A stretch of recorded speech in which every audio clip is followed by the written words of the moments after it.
আসানসোলের রানীগঞ্জের মঙ্গলপুর শিল্প তালুক পরিদর্শনে বিজেপি বিধায়ক অগ্নিমিত্রা পাল শনিবার সরজমিনে তিনি এলাকা পরিদর্শন করেন। এর পাশাপাশি কারখানা কর্তৃপক্ষের সঙ্গে কারখানার দূষণের বিষয়ে কথাও বলেছেন।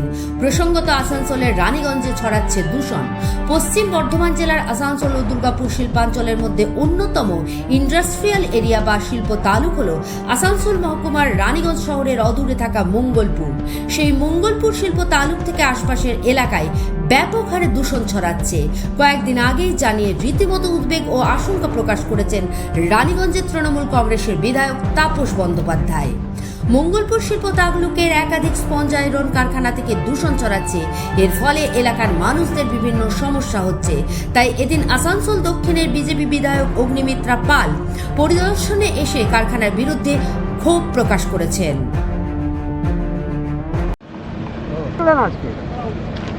আমি আজকে এখানে এসেছি আমার বিধানসভার মঙ্গলপুর এরিয়া, ইন্ডাস্ট্রিয়াল এরিয়া।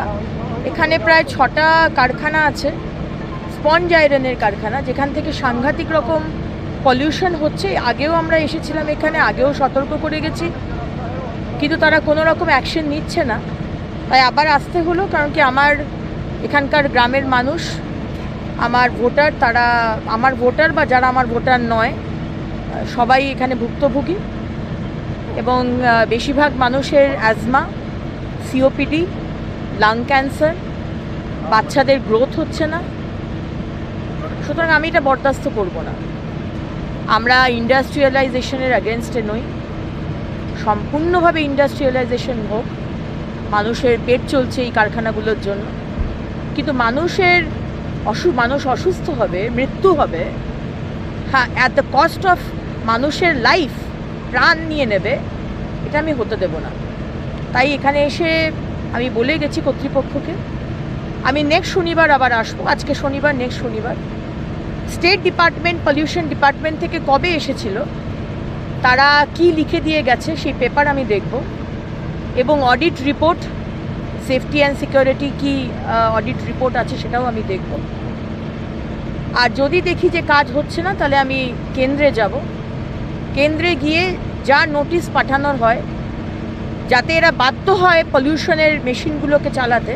হয়তো পলিউশনের মেশিন এদের কাছে আছে, কিন্তু সেটা নাকি খরচ সাপেক্ষ এবং বেশি বিদ্যুৎ খায়, খরচা হয়, যা হয়। যদি প্রফিট বেশি করতে হয়, তাহলে এই মেশিনগুলো চালালে বোধহয় প্রফিটটা কম হয়ে যায়। তো সেই কারণেই তারা মেশিন চালায় না। বক্তারনগরের এখানকার মানুষ মানে ভুগছে এদের জন্য, এটা হতে দেব না।